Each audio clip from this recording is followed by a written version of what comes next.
on March 17th of 2011 in Sacramento, California, a 29-year-old married mother of 4 was working on her home computer when she suffered an epileptic seizure and lost consciousness. Police have arrested a California mother after an investigation found her 6-week-old baby girl died inside this home from burns suffered in a microwave oven. The child sustained unusual and rare thermal burns. The investigation revealed that these burns were consistent with only 3 other cases in this country with the same similar type injuries. And that was determined those injuries occurred as a result of being burned in a microwave oven. When she awoke from the seizure, she found her 6-week-old daughter on the floor near a space heater. Trigger warning. This case is far more disturbing than most of the other cases that we've covered, because a baby ends up in a microwave. This is the case of Ka Yang. Ka was born in November of 1981. When she was 13, she suffered her first seizure. Going into her teen years, she would be diagnosed with epilepsy and prescribed medication to keep her condition under control. She was then not allowed to drive in her teen years because of her condition. Ka attended Sacramento State University, where she met her husband. I'm sorry. No. Chainang I'm not Dao Lor, I think. That's close. That's about as close as I'm going. Bylor? Dao Dao Di. Dao Lor. Di. Di. Dao Lor. Epilepsy, in a nutshell, is a neurological disorder grouped together by the recurrent epileptic seizures. You get to experience one seizure a year or several in a day. It is the result of the brain firing an abnormal excessive amount of electrical discharges into a group of brain cells. Around 6% to 20% of epilepsy is believed to be due to head trauma of some sort, so there's that, but also could be from brain damage from birth, brain malformations, brain tumors, or it could just be genetic. 50 million people worldwide have the disease, making it one of the most common neurological diseases globally. So, do you know what to do when someone has a seizure? So when we were younger and you can just say no. No. I mean, I'm not telling you that I do. I'm just saying I was going to tell you when I first seen someone have a seizure. I was in the dollar store. He just fell out while I was in line. I was trying to get some Cheetos and he just fell out. I researched it and I found like 3 really good things that you can do. And the first one is to stay calm. Don't panic. Don't freak out. Rolling someone on their side during a tonic clinic seizure and into the recovery position helps fluid not reach their lungs. Also, guiding the victim to the floor reduces the risk of injury. Number 2 was, contrary to popular belief, one should not force foreign objects into the victim's mouth. You don't want to put anything in their mouth, apparently. Like, that's... I don't know. I've heard of people's fingertips getting... Concluding the seizure, it was very contradictory. It was like, don't put your fingers in there, and I was like, put your fingers in there. I don't know when to say someone's seizure's over. So it's like, yeah, pretty much he stopped doing the Harlem Shake thing. Stop doing it. Concluding the seizure, use your finger to clear the airway of vomit or saliva, and avoid administering CPR. Just don't do it. Ka worked at a local architectural firm as well as being a caring mother of 4. She had 3 boys in rapid succession, and her last child would be a girl, Maribel. I believe that puts us at about late January or early February of 2011. So let's paint the picture of the morning of March 17th. Ka's up, probably getting her 3 boys possibly dressed for school for some. All of the other children were 7 and below, so it's realistic that maybe 2 were in school. Ka's husband more than likely getting ready to go to work, or has been at work for the last 32 hours or something like that. The husband was a truck driver. No, I don't know if he was a truck driver. Mm-hmm. He was. Okay. And our story starts at 11 minutes after Ka was left alone with Maribel. And the grandma was outside. She was outside doing yard work. So she wasn't actually home by herself. I meant to tell you this, but it's just like, hey. I was there too.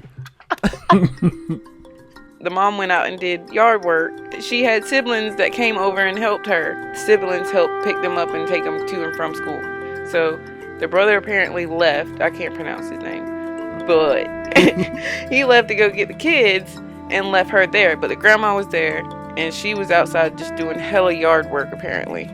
And then she comes to the front door, but she was holding the baby. You know how you walk in the door, somebody's like, "Oh, I was walking out," and she was like, "Call 911, mommy.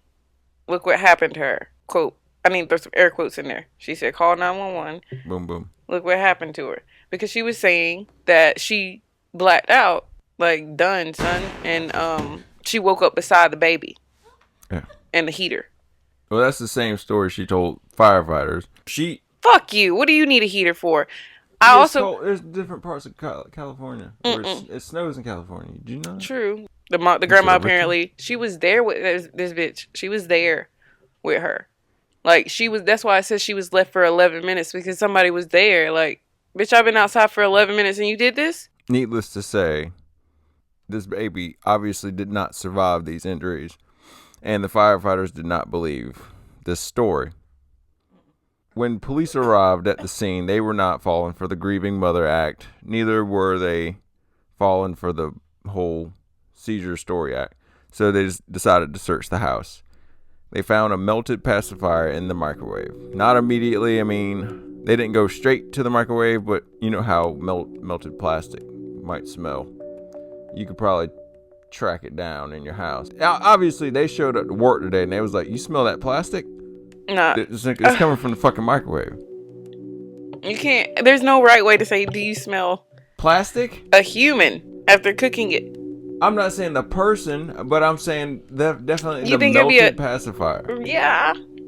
You think that pacifier smell is overpowering the smell of a deceased? I'm not saying that, but I would definitely be able to pinpoint a plastic smell over a cooked person smell. I would more. Have you smelled a cooked person? No, but I've smelled plastic burning. Let's talk about if I put you in the microwave. Okay. To the average sized human being, you are safe from microwave radiation affecting your internal organs, as microwaves travel about 2 centimeters deep. But for a baby, not so much. That's why they don't want pregnant bitches to stand beside microwaves, right? Probably. First, your skin begins to burn, like burn. And that's okay, at least you can't see it because the retinas in your eyes are next. Once your life is forever dark, which is enough to make your blood curl, your blood actually begins to curl at about 107.6 degrees Fahrenheit or 42 degrees Celsius. Now we're cooking, because the entire time I've been talking to you, you've been burning, still, and boiling from the inside. But the good news is you can't feel any of this because you died from shock, and you still got 4 minutes to go. The autopsy concluded that Maribel suffered a 60% thermal burn to her entire body, and the radiation from the microwave cooked her stomach and small intestine. Pathologists narrowed down the time the baby spent in the microwave to 5 minutes. Investigators obviously asked Ka about this. Her first recount of events was that she had a seizure, saw light, then blacked out, and the baby was burned by the space heater.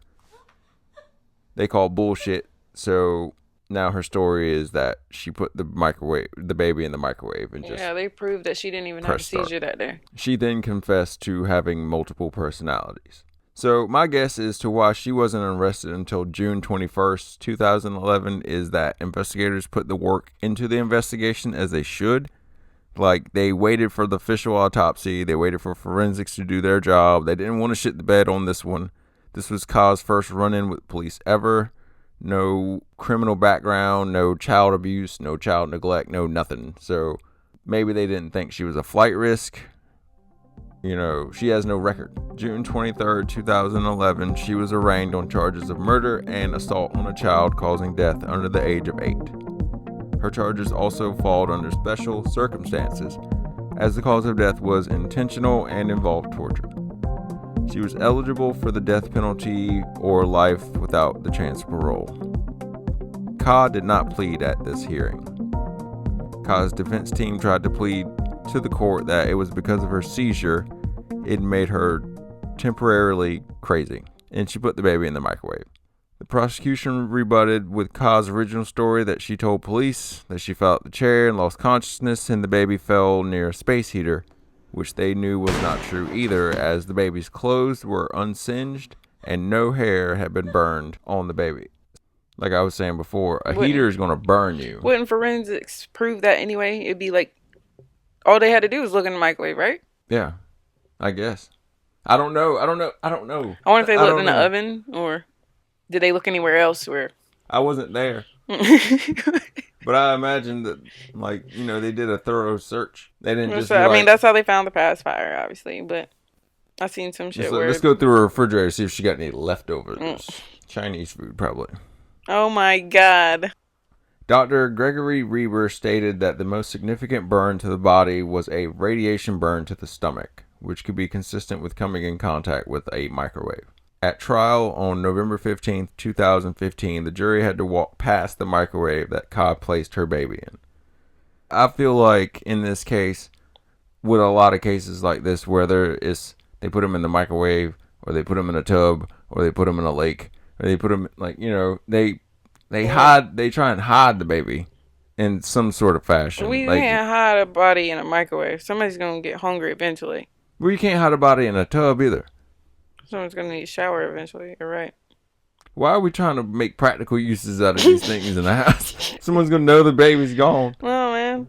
After the jury walked past this microwave, the prosecution opened with their findings of the radiation burns, while the defense fought back with the epileptic seizure story. And after 3 weeks of testimony, it only took 1 day of deliberations.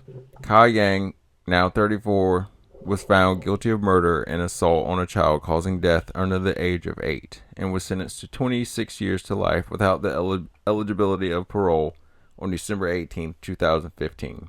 So, if I were her, you know, first off, don't put the baby in the microwave. Don't do that. I'm telling you. Because they said that she did it because the baby wouldn't stop crying. Yeah, fussing. She was trying to finish her fucking work and shit like that. Fuck you. You serious? You had to get up, walk to the microwave, open it, put the baby in it, shut it. And I read somewhere where she tried for 2 years to have a girl since she had all 3 boys. Yeah. Here's the twist, though. She was pregnant when she got locked up. She had a baby and gave it to... The dad got custody of the baby. Damn, man, I wish I would have brought my laptop. But she was pregnant. She had told them that she had epilepsy. Apparently, the police or the detectives, they didn't believe her. She told them that she was pregnant, and they did not believe her. And she ended up having another girl and giving it to the husband. And it was a prison baby. Hard Not Life. Thanks for listening to this week's episode. Follow us on Instagram at Blood and Firewater Podcast, Twitter at BFW Pod Squad, and that is it.